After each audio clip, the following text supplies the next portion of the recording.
think I could turn a while and live with the animals, for they are so placid and self-contained.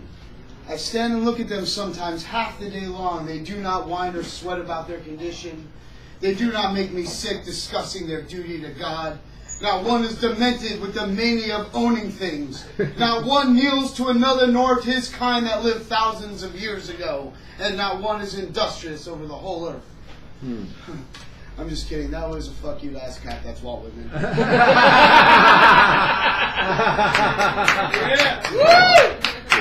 right, some original poetry. All right.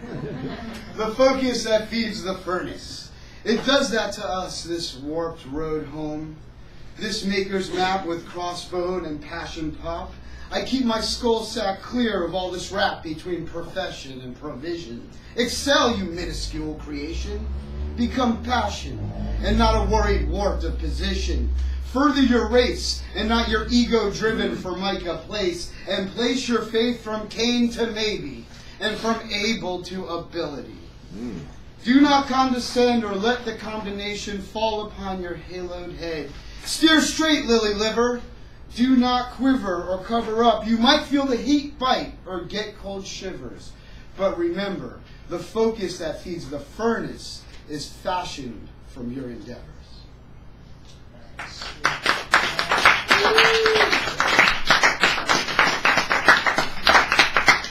This is called All the Imbic Pentameter. I don't like people anymore. I used to like people who were sullied from sun dancing, arms flailing, smiles agape. The only writers I read are twisted with care. I used to read all the time until I found a reason. It was a resolution I took. Now I'm forever indebted to the idea of being a writer. I feel slighted to join forces with the innumerable vowels that have come before. The bowels growl and yawn, the great celestial dawn. The impetus, get your head dressed, we're going out of our mind. Am I seeing things?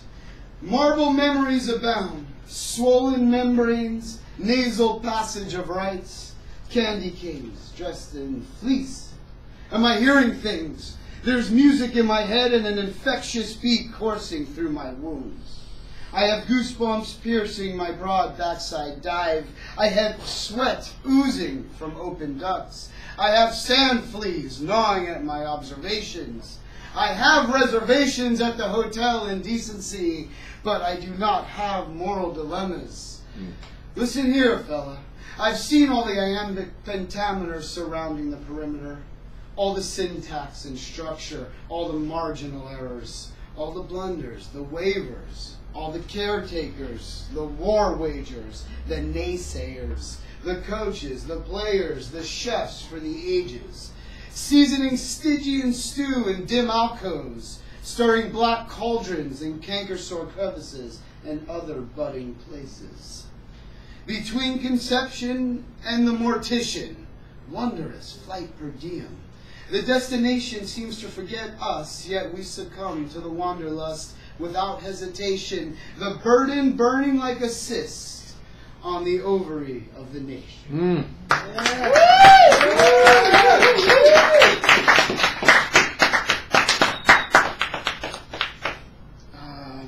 This is something about the first place I started writing poetry, a little place called Reynolds Park, when I was really young, really a teenager. Back to where it all began.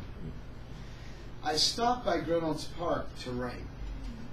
It still smelled like rotten eggs.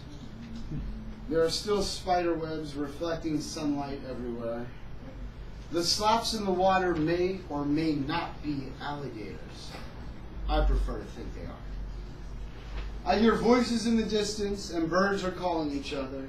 Mosquitoes are meticulous about their work on my ankles. I think I'll go now.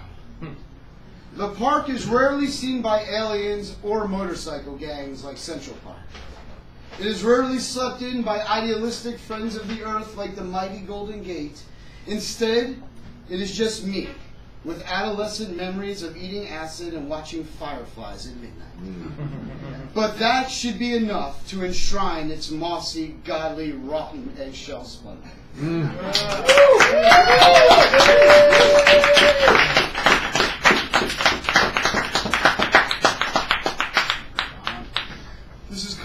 madly I mutter a seer song. Or actually, I mutter madly. Yeah, that's what I'll call it. I mutter madly when the San Francisco fog covers the ulcers of this urban utopia. I spatter my song like spray paint on the walled night, then cower in allegorical cover. I murmur and sputter and shuttle along, a spectacle of stuttering insight. I huddle in doorways and watch wearily, but not apathetically. I panhandle chance or change. I swear I'll use it to buy some inspiration or maybe tranquility for shivering park bench brothers. I mutter madly with them, the shakes upon them, the madness of addiction. I live that playground sound outside my shoebox window and assess the situation. I sit on my favorite bench every morning and blow pot smoke at catch the worm joggers, but not maliciously. It is our ritual. And besides, I just have my own way of working out things. I have a strong commitment to mental fitness, and there are no spotters in my regimen. I do all the heavy lifting. Are free weights better than machines? Free minds are the toughest route, dumbbell. I mutter madly, mad as a hatter, late for a hoedown, mad that the hammer is coming down, madly muttering poems in the dew-laden dawn, fragments of truth, spurts with spit, madly muttering on and on and on.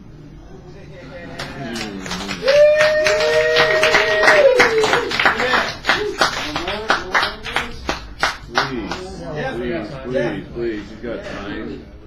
Lay one more on it. Encore. Encore. I couldn't find a place where I'm here in a couple weeks. I'm sure you guys, some of you guys know, and I have moved to North Beach. It's really an old stomping ground of mine, so I'm really comfortable there. But so I'm going to do a little North Beach poem I wrote a while ago when I first moved there 6 years ago, or first stayed there for a while 6 years ago. It's called Cosmopolitan Kumquats. We left the dusty cobblestone danger zone with stagnant side strips and quicksand strides. We rough rovers flow westward with ragamuffin regalia and ample paraphernalia. We swept the spent stages of desire and success. We were dreaming of yurts and golden meadows. We stopped in Louisiana and found beauty and despair in a search for southern grace. So many townships so fast, and ice melting at 80 miles an arsenal. Residue forms in follicles. Visions gather and warn of a pernicious day. We have come to the crossroads in California. Lush green carpet on display. It's Potter Valley Pilsner spilling over to Yokayo Gold. Deep cover of discovery in Ukiyo, where we wept with axes and Cheerios in lonely despair, and I attempted to chop down telephone poles and placed crank calls to the bards, to the sages, to rustic rich muses, to the apathetic guards of crusty mine cages, and to the center of Wiley Willets, a refugee camp for staggering visions and flush toilet evacuations. We spliced through a keen day's rage and fled to the city lights to hear Ferlinghetti read.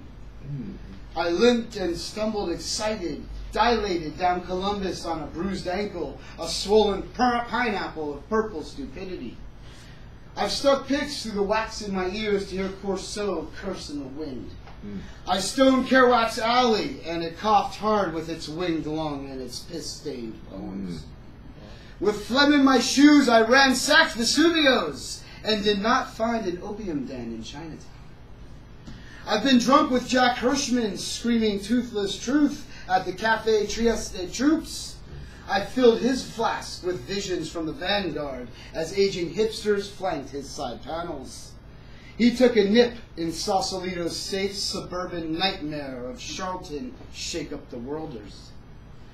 We have been desperate. We have been blessed to wander these desperate streets in cold hours. We have been privy to Bay Bridge treasures and tribulations. We are rogue hopsicles in homeless hovels and pea soup shovels at Washington Square Park, spray painted in the patent North Beach noir.